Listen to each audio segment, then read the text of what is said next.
ಹೇ ಪಾರ್ಥ, ಎಲ್ಲರೂ ಮುಂದೆ ಹೋಗುತ್ತಿರುವಂತೆ ಅನ್ನಿಸುತ್ತಿದೆಯೇ? ನಿನ್ನ ಸ್ನೇಹಿತರು ಹೊಸ ಕೆಲಸಕ್ಕೆ ಸೇರುತ್ತಿದ್ದಾರೆ, ಮದುವೆಯಾಗುತ್ತಿದ್ದಾರೆ, ಮತ್ತೊಬ್ಬರು ಮನೆ ಕಟ್ಟುತ್ತಿದ್ದಾರೆ, ಇನ್ನೊಬ್ಬರು ದೇಶದ ಹೊರಗೆ ಹೋಗಿ ಯಶಸ್ಸು ಸಾಧಿಸುತ್ತಿದ್ದಾರೆ. ನೀನು ಮಾತ್ರ ಇಲ್ಲೇ ನಿಂತಂತೆ ಅನ್ನಿಸುತ್ತಿದೆಯೇ? ನಾನು ಮಾತ್ರ ಹಿಂದುಳಿದಿದ್ದೇನೆ ಅನ್ನುವ ನೋವು ಮನಸ್ಸನ್ನು ಕಿತ್ತುಕೊಳ್ಳುತ್ತಿದೆಯೇ? ಯಶಸ್ಸು ನನ್ನ ಪಾಲಿಗೆ ಮಾತ್ರ ಏಕೆ ಇಲ್ಲ ಅನ್ನುವ ಪ್ರಶ್ನೆ ಕಾಡುತ್ತಿದೆಯೇ? ಪಾರ್ಥ, ಈ ಪ್ರಶ್ನೆ ಸುಮ್ಮನೆ ನಿನ್ನ ಮನಸ್ಸಿನ ಕಲ್ಪನೆ ಅಲ್ಲ.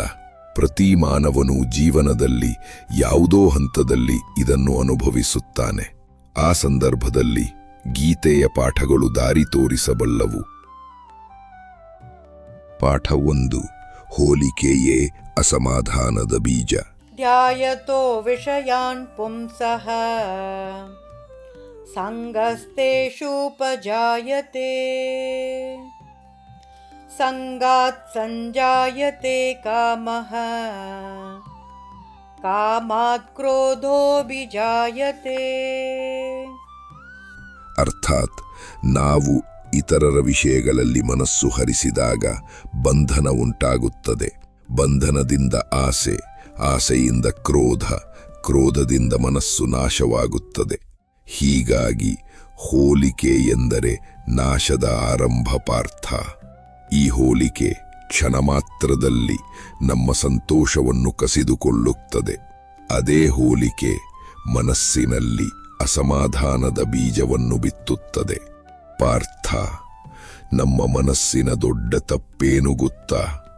ನಾವು ನಮ್ಮ ಹಾದಿಯನ್ನು ಬಿಟ್ಟು ಇತರರ ಹಾದಿಯನ್ನು ಅನುಸರಿಸಲು ಪ್ರಯತ್ನಿಸುತ್ತೇವೆ. ಅವನ ಯಶಸ್ಸು ನೋಡಿ ಅವನ ಹಾದಿಯಲ್ಲಿ ನಾನೂ ಓಡಿದರೆ ನನಗೂ ಅದೇ ಫಲ ಸಿಗುತ್ತದೆ ಅಂತ ಯೋಚಿಸುತ್ತೇವೆ.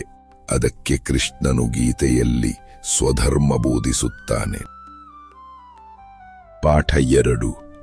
ಸ್ವಧರ್ಮ ಪಾಲನೆ. ಶ್ರೇಯಾನ್ ಸ್ವಧರ್ಮೋ ವಿಗುಣಃ ಪರಧರ್ಮಾ ಸ್ವನುಷ್ಠಿತಾತ್ ಸ್ವಧರ್ಮೇ ನಿಧನಂ ಶ್ರೇಯಃ ಪರಧರ್ಮೋ ಭಯಾವಹಃ. ಅರ್ಥಾತ್ ನಿನ್ನ ಧರ್ಮವು ನಿನ್ನ ಕರ್ತವ್ಯ, ನಿನ್ನ ಹಾದಿ. ಅದು ಕೆಲವೊಮ್ಮೆ ಕಠಿಣವಾಗಿರಬಹುದು, ಆದರೆ ಅದು ನಿನ್ನದು. ಅದೇ ಶ್ರೇಯಸ್ಸು. ಇತರರ ಹಾದಿ ಎಷ್ಟೇ ಪರಿಪೂರ್ಣವಾಗಿದ್ದರೂ ಅದು ನಿನಗೆ ಭಯ, ಅಶಾಂತಿ, ಅಸಮಾಧಾನ ತರಿಸುತ್ತದೆ.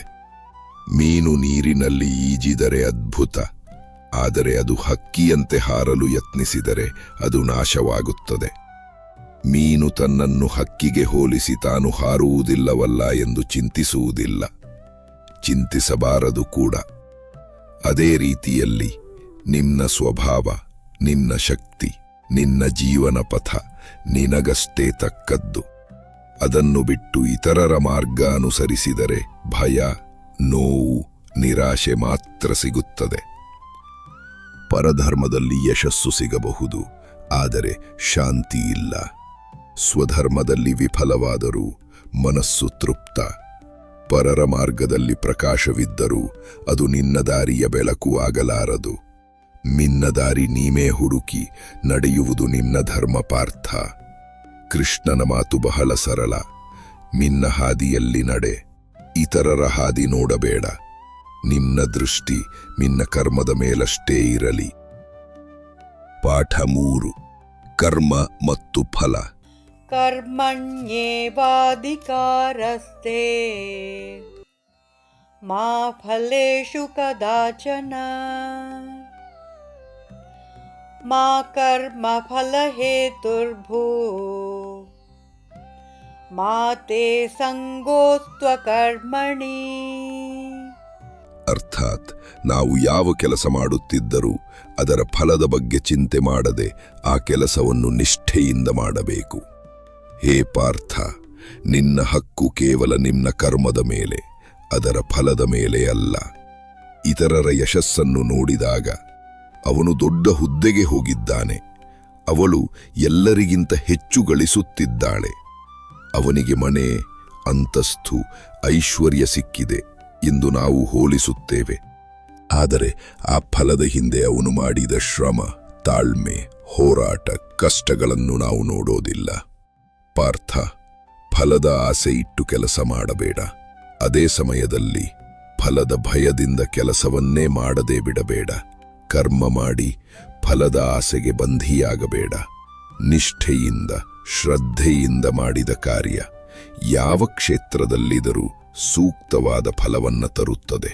ಪಾರ್ಥ, ನೀನು ನಿನ್ನ ಹಾದಿಯಲ್ಲಿ ಪ್ರಾಮಾಣಿಕವಾಗಿ ನಡೆಯುತ್ತಿದ್ದರೆ ಕೃಷ್ಣನು ನಿನ್ನ ಕರ್ಮವನ್ನು ವ್ಯರ್ಥವಾಗಲು ಬಿಡುವುದಿಲ್ಲ.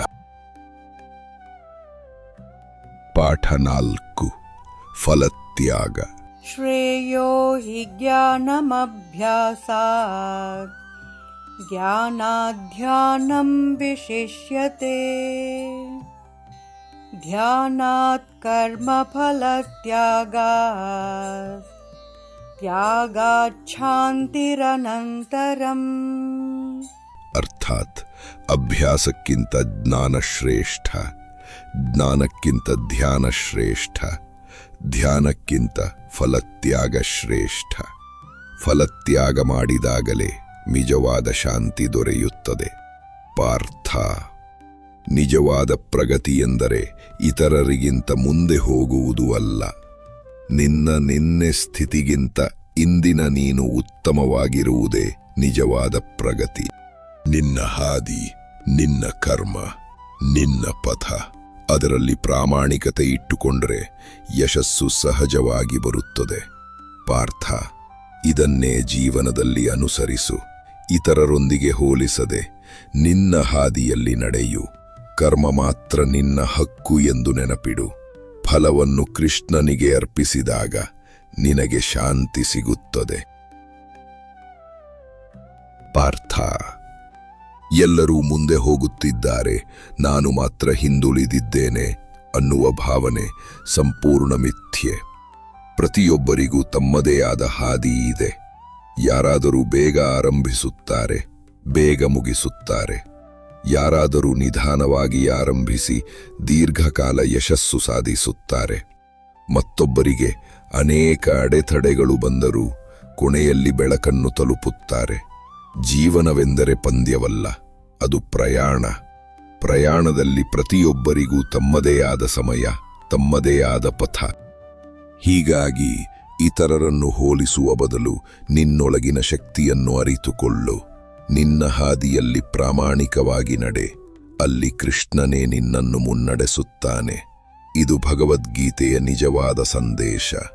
ಎಲ್ಲರೂ ಮುಂದೆ ಹೋಗುತ್ತಿರುವಂತೆ ಕಾಣಬಹುದು, ಆದರೆ ನಿನ್ನ ಹಾದಿಯಲ್ಲೇ ನಿಜವಾದ ಶ್ರೇಯಸ್ಸು ಇದೆ. ನೆನಪಿರಲಿ ಪಾರ್ಥ, ಈ ಶ್ರೀಕೃಷ್ಣನು ಸದಾ ನಿನ್ನೊಂದಿಗಿದ್ದಾನೆ. ಹರೇ ಕೃಷ್ಣ.